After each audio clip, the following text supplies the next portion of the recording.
Samarthanam is into education, employment,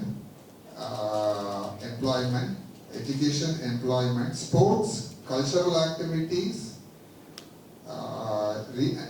hostels for the differently able, and also destitutes. We work for destitutes.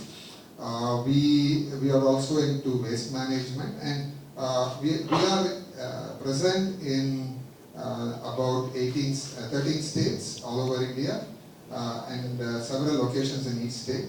Our head office is in Bangalore. So that is about Samarthanam, and we have UN ESCON consultative status, and it's where the team, Samarthanam team, has won many awards. But our mission is to be able to reach, at least 1 million people who are differently able by 2030. This is a simple mission that most of our organization is working towards. I am a volunteer in this organization. Now come to Samarthanam Assistive Technology Accelerator. Is this volume okay, sir? Yeah. Yeah. Samarthanam Assistive Technology Accelerator. We started a Samarthanam Assistive Technology Accelerator in 2019. So what this was envisaged is, there are a lot of assistive technologies, but they are not reaching the differently abled last mile. That's a serious problem in this field. Apart from this, there are so many problems which can be solved using assistive technology. However, these problems are not solved, and this becomes challenges and obstacles for the differently able. So to overcome these obstacles and to ensure that the last person in the differently able gets empowered with assistive technology, Assistive Technology Accelerator was started in 2019. What happened after that is that ATA, because of COVID, there was a pause in ATA, Samarthanam ATA, and we had some projects going on, we had some startups which were backing, but because of COVID, we had a pause, and it was relaunched in 2022. So, what are the objectives and stakeholders for this initiative? We have 360-degree network for assistive technologies. So, when you're talking about 360-degree network, first and foremost is the user. Because without the user, there is no value for assistive technology. And obviously, these users could be differently able people, visually challenged, hearing challenged, orthopedically challenged, the intellectual disabilities, multiple disabilities, and other disabilities mentioned in the Peoples with Disabilities Act. So the user is the center of all our initiatives. And you would ask, what have we done with these users? So we conducted a seminar of about 2,000 people who are differently able, or caretakers are differently able, and they gave us problem statements. So the problem statements were by disability, and the objective of this workshop is to be able to share these problem statements with you, and also add to these problem statements, and develop teams which will be able to address these problem statements using technology. So that is the objective of this workshop, and all our focus is the user, because the final user, if he or she does not use assistive technology, it doesn't make a difference whether the technology is sleeping in a lab or produced in a field. It has to reach the ultimate user. So for this purpose, as I said, in February 2023, we took up a survey of about 2,000 differently able people and caregivers and asked them, what are the problem statements? What are your problem statements for this? And what happened is that this was categorized by this disability, and when Shivram and Muthuraj are here, or later in the workshop, we like to present these problem statements, add to these problem statements, and form task groups and teams which can address these problem statements using assistive technology. So that is one key stakeholder for Samarthanam APA. The other key stakeholders are, of course, assistive technology startups, because that is the other end of the spectrum of assistive technology. So there are about 15 different assistive technology startups who are partnering with Samarthanam APA. Then there is this, there is also this whole gamut of educational institutions who are associated with Samarthanam Assistive Technology Accelerator. These educational institutions include IIITB, IIM Bangalore, IIT Madras, and other colleges which are closely associated with us. We also have some relationships with IIT Roorkee and IIT Delhi and others. What we have done is we did assistive technology conclave. Yeah?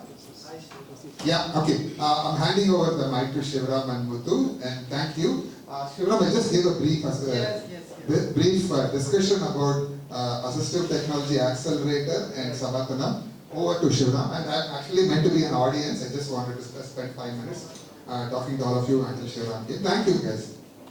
Yes, good morning, everyone. We're extremely sorry we stuck up in the huge traffic. That is the delay. Thanks for your patience, Shivram. Thanks for engaging audience here for a couple of minutes. We are from Samarthanam Trust. I am Shivram Deshpande, working as head operations in Samarthanam Trust for the disabled. My colleague, Mr. Muthu, is here. Mr. Muthu. He is our assistive technology assistive program lead. It's a 25-year-old organization involved in various rehabilitation services for people with disability for the last 26 years. Is the power presentation switched on? No, I'm just getting yes. So basically what we are trying to do is assistive technology. When I say that assistive technology accelerator, it is one of the emerging vertical started in the year 2018 in a small way. Idea behind starting this initiative is to reach out to people with disability through technology. As you know, existing technology solutions or devices or gadgets are highly expensive, not very affordable. But it is very difficult for people with disability to afford.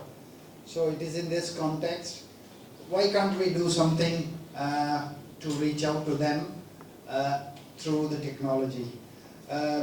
Whatever intervention that Samarthanam provides, it may be education class 1 to class 10 and plus graduation and post-graduation.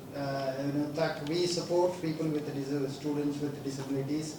We also involved in skilling program, skilling people with disabilities in different areas, IT, BPO, retail, hospitality, manufacturing areas. We involved in many other programs, but through the rehabilitation services, we are into health and rehabilitation, provision of assistive devices and technology to people with disabilities. So it is in this context, the number that we reach out is small in the sense it's 100,000. Sorry. No, you can 100,000, but we want to reach out to people with a disability through technology, at least 1 million in the next 7 to 8 years down the line. With this view, is it setting up? Yeah, it's getting on. Getting on. Give it that second. So, it is in this context we started this unit with 2-3 pilot projects. One, we started with ID Probe, iDevice with the recently developed software. But what happened, whatever we tried, at that time, because of the COVID, many things stopped. many organizations shut down, schools were shut down. So because of these reasons, we could not excel much. 2019 again, we sort of revived the unit, Assistive Technology Accelerator unit, and then approached DXC Technology and attended this conclave, Empower conclave here last year. That was really eye-opening for us, and had a discussion with a lot of pioneers in the field of technology, and one of them was, of course, our mentor, Mr. Shivram, was a great support to us, and we approached IIIT. We approached Swami Manohar, all of them, and they took the guidance from them. How are we going to restart the Assistive Technology Accelerator? And then they in fact suggested us, what do you want to do? We thought we want to reach out to millions of people with disabilities, but we are in, we are in the process of mobilizing resources. At the same time, we want to reach out to them. So then they have suggested, why can't we have a meeting with all the players involved in Slides are up. Slides are up. All the pioneers, people with disabilities, disabled people organizations, plus startups. Why can't we have a consultation with them and see what is required in the sector? Okay, we should not reinvent the wheel. We should be doing something what others are not doing. Right? It is in this context with some consultation, pre-consultative workshop was held in IIIT. Thanks to Dr. Amit Prakash, who helped us to organize this program, and where we realized that user-centric design is something that we can think of, because there are many technologies exist in the market. Many of them are not accessible, some of them may be accessible. If it is accessible, those are not affordable. If those are affordable, how disabled friendly they are, So those thoughts coming into our mind. What we did was, we sort of looking at the technology, what are available, assistive technology or different technology for people with disabilities. We mapped out around 500 of them, if I remember correctly, Muthu. Right. And after that, we are looking, we start looking at it, what are the things that can be reached to community, right? So that's how our journey has started. I think our presentation is up now. Muthu, I want you to say a few words and then get started. Good morning, one and all. And first of all, deeply regret the unintentional inconvenience caused by making you all wait because of the traffic jam. So quickly, as this officer was given a quick brief about Samarthanam and the assistive technology vertical. So basically, assistive technology vertical was one of the emerging vertical of Samarthanam, where we work with the assistive technology ecosystem to bring in disruption. Disruption is not a right word, but that is what required in the space of AD. Because giving into consideration of the existing scenario where ADs are very expensive and not affordable to persons with disabilities. So we want to see how we can make AD affordable and reachable through Make in India initiatives and things like that. So basically, today's topic is basically our approach, Samarthanam's approach to user-centric designs. So what we have done in order to get the user-centric approach. So basically, in fact, if you see our journey for last post-COVID, since the time we resumed, we try to capture the voices of different people, and we then thought of having the user-centric approach. So for that, what we did is, we observed and evaluated different types of disabilities. different types and degrees of disabilities, including both the genders, man and woman, and also the different rural geographies and rural area, urban areas, like challenges, like differs in the rural and urban area, right? And likewise, on various aspects, like you have the daily living and also your education, livelihood, what are the different requirements and challenges, and caregivers, parents, what are the requirements they have, and and also like in different topography. India is known for its diverse topographies, right? Like various climate and things like that. Climate, hilly terrain region, and So we considered what are the different challenges, like people with disability face in such kind of topographies. And then also like another aspect was support for everyday living functions. And also what are the, do this people with disability have a very basic knowledge of technology. So for this, what we did is we did a survey. So survey with, we developed a survey tool where we reached out to more than 2,500 persons with disability this year before the awareness conclave workshop we conducted in Bangalore. Yeah. So the outcomes are, in the survey we came to know that there are about 60% of people with a disability face challenges in their education, and 60 in accessing the employment, right? And also 56% face challenges in health and emergency situations, and likewise 70% face challenges in sports, accessing the sports, playing the sports, participating and things like that. Which includes accessible sports material and things like that. And also when it comes to culture, leisure activities like accessing movies, cinemas, entertainment, so on, there like again we had 51% out of 100 facing the challenge. And also when it comes to like daily living and essential services, so 46% of this 2,500 respondents express they face challenges. Yeah, and likewise when it comes to assistive technology usage, out of this 2,500 plus, 65% of them use assistive technology, and about 33% don't know what is assistive technology or how to use that. And also, like in the same survey, we came across with what are the barriers. We try to understand the barriers person with disability face in accessing the right assistive technology or assistive solutions. So one is funding,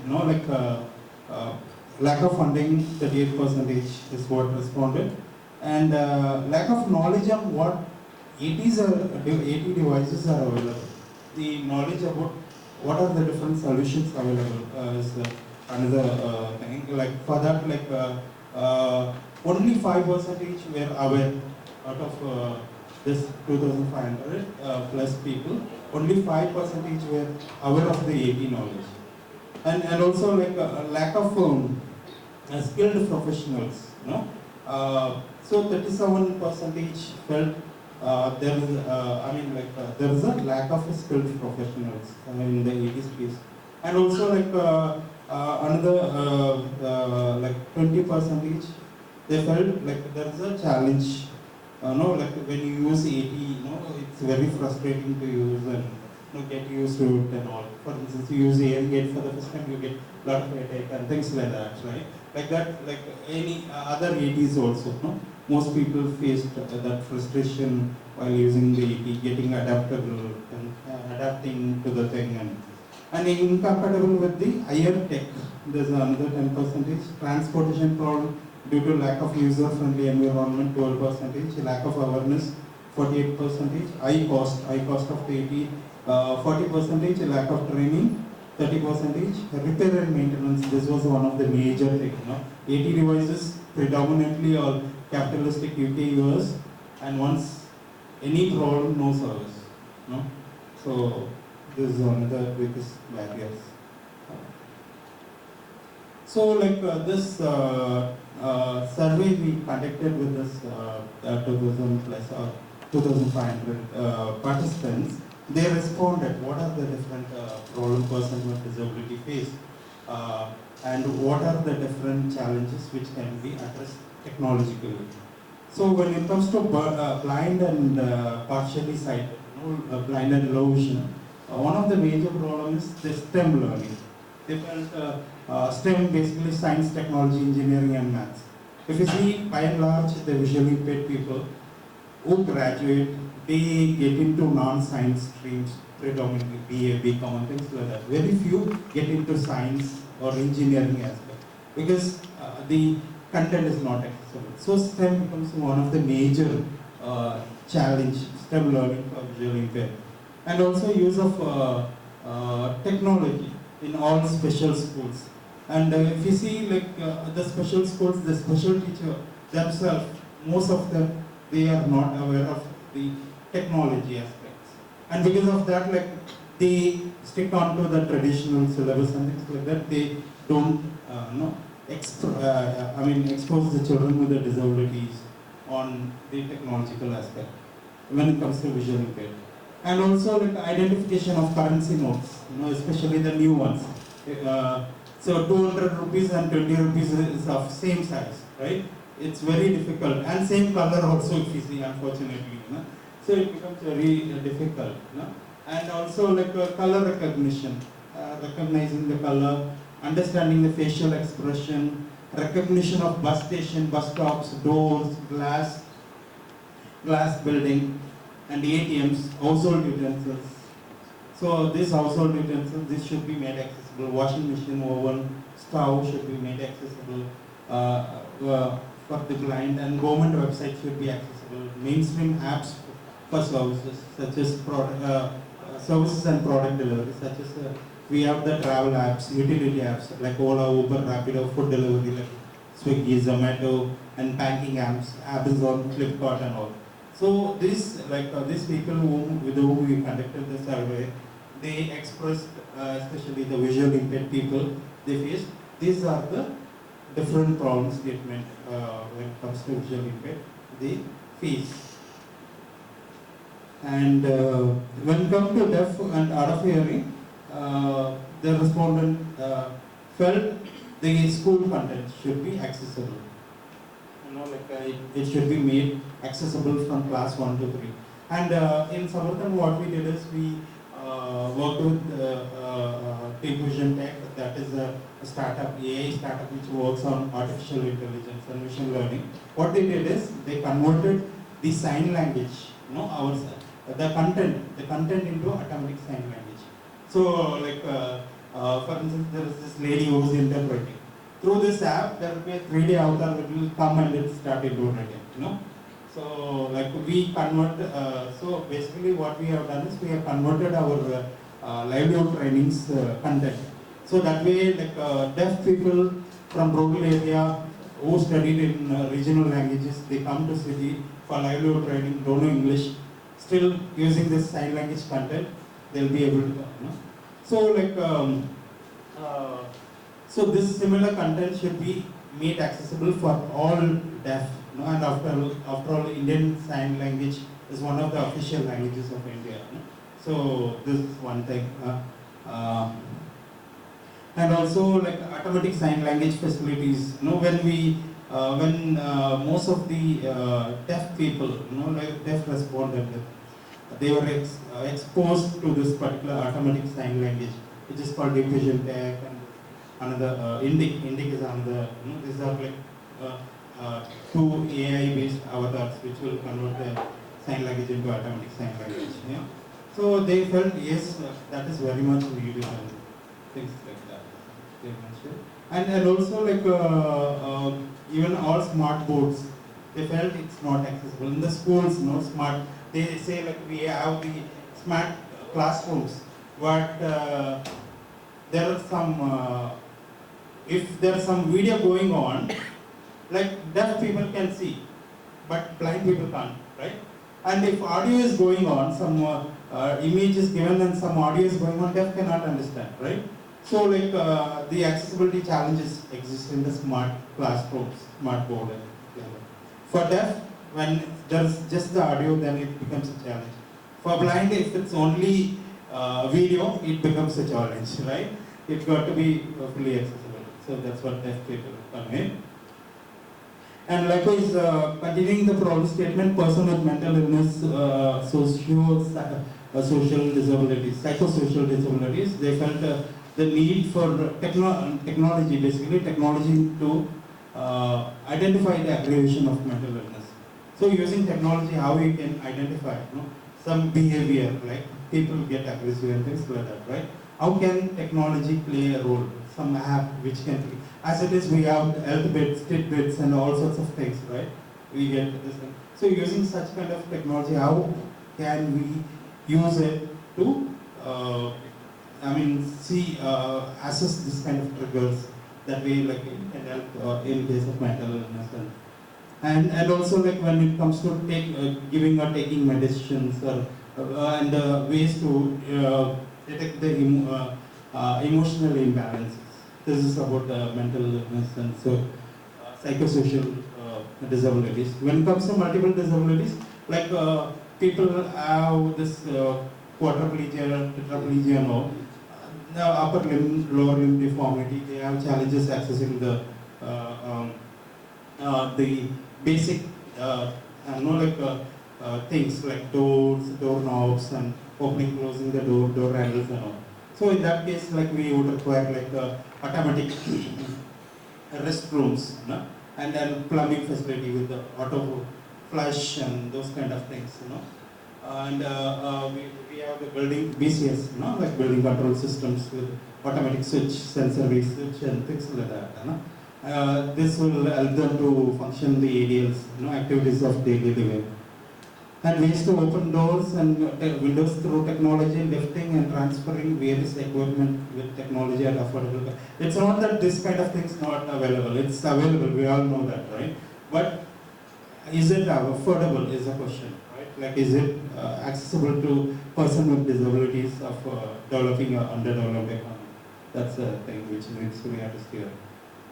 And also the technology like eye gazing technologies, eye tracking and all, speech recognition, PDS, STT, all those things. Right? And when it comes to spinal injuries, ways to manage the bowel and bladder. Spinal cord injury, they have the major problem with controlling their bowel and bladder movement, right?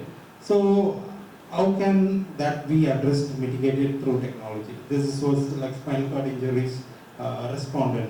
And then also when it comes to spinal cord injury, they sit for a long time. Because of that, they develop a bed sore.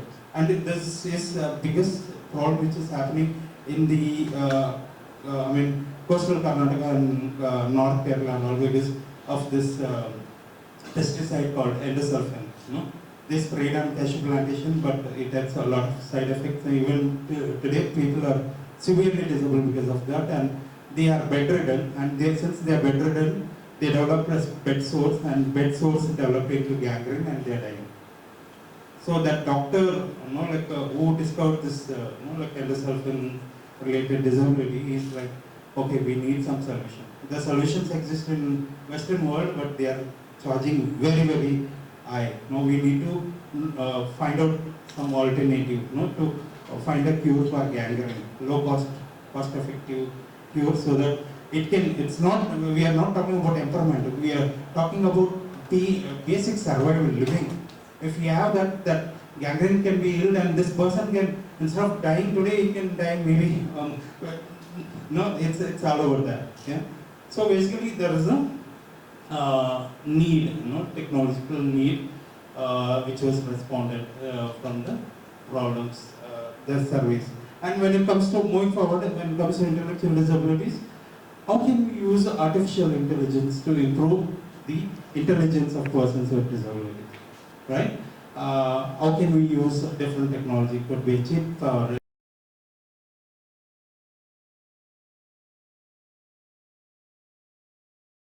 they have this drooling problem and all, right? So like how can we can there be a technology? And also like technology for improving the nervous system functions in the affected part, and technology to detect fits, especially epilepsy in advance and its frequency.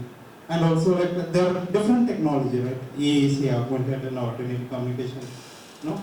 And also like can use immersive technology. That was the another thing.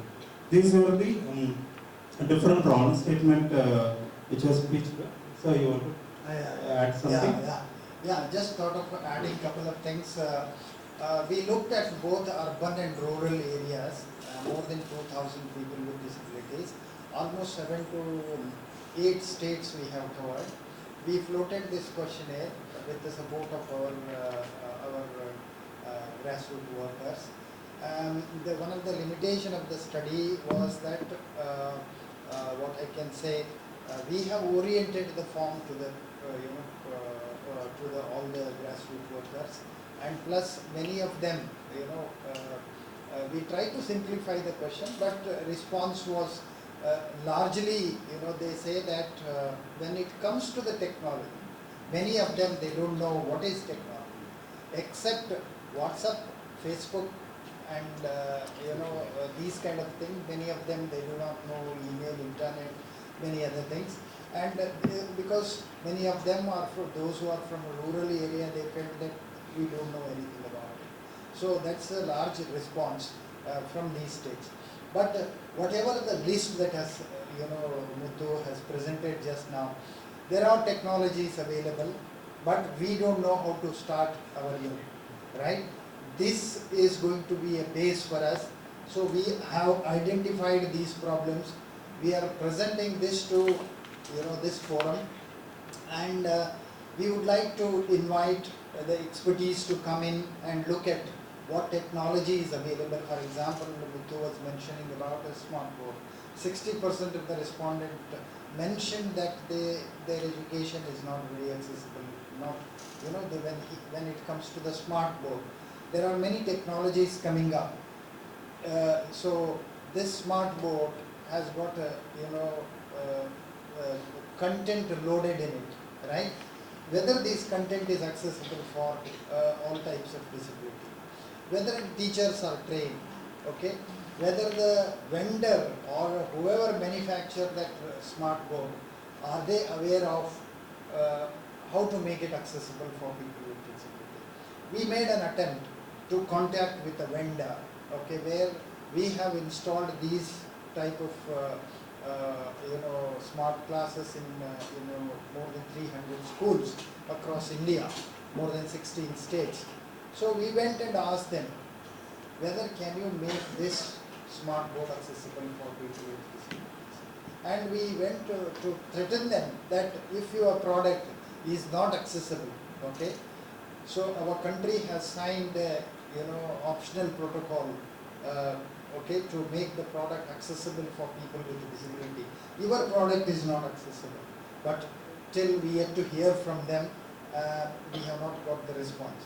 So there are technologies available, but if the universal design is considered as per the Article 9 of the UN Convention on the Rights of People with Disability, then our job is easy. So, for example, identification of the notes, currencies. I find it very difficult to recognize the notes, okay? But there are technology available nowadays, apps are available nowadays. Vision Wallet has come. It's a very beautiful, but many people, find it difficult to afford it. Any electronic device which manufactures, which is about hardly 6 months or 8 months of warranty, and then after that, what happens? If any individual spends so much of money to keep that kind of a device, then if the device is not going to work after 6 months, then how it is going to be? These are the challenges that we have, right?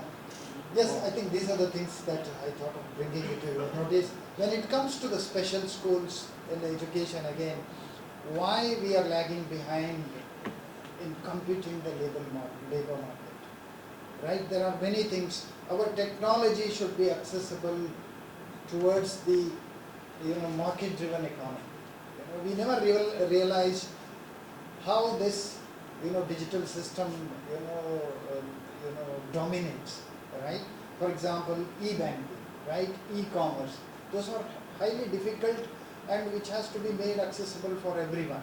That is where we need to put our efforts. So this is a small study that we have done, before getting into any intervention. Of course, we have distributed whatever devices, accessible devices for the few numbers which Muthu is going to tell now.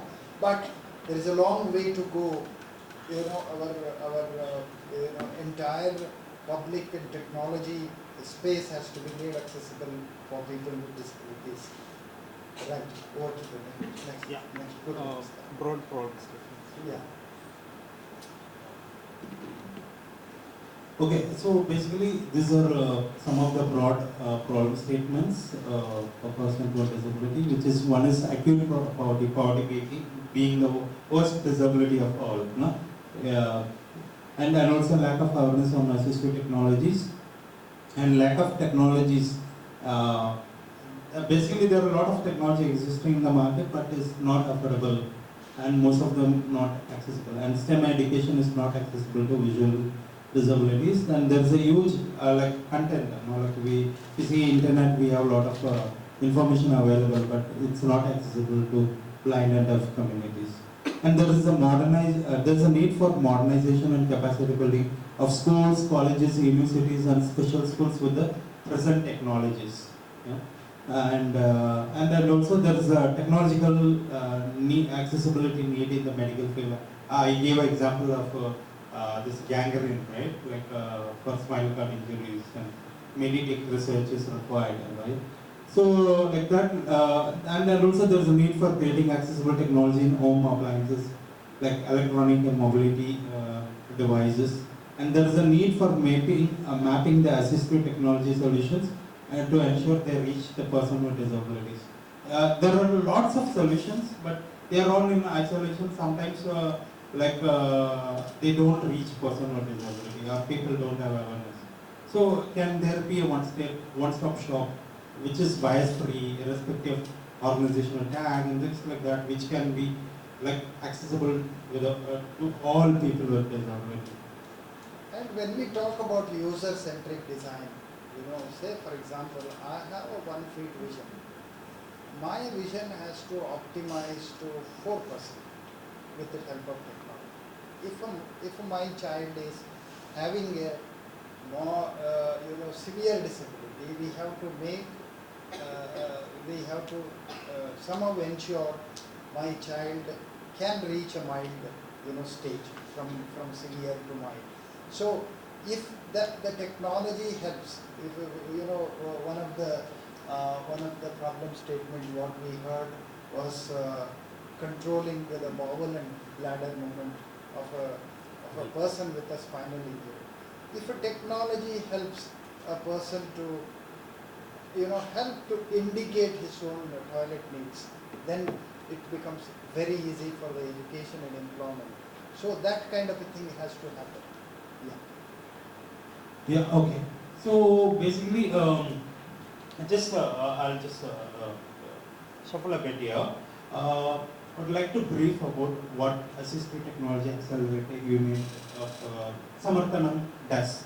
So what is ATA? ATA is one of the unit. We have 10 different verticals in Samarthanam. So ATA, what it does is we do proactive and reactive project. So on a reactive basis, what we do is we identify beneficiaries across India and special schools and universities. We understand what are the technological requirements. This year, I modernized about 25 special schools throughout India, with computer labs, with screen reader and all, and Kibo, the OCR devices, and smartphone for the users. Like that, we provide digital and non-digital devices. This is on a reactive basis.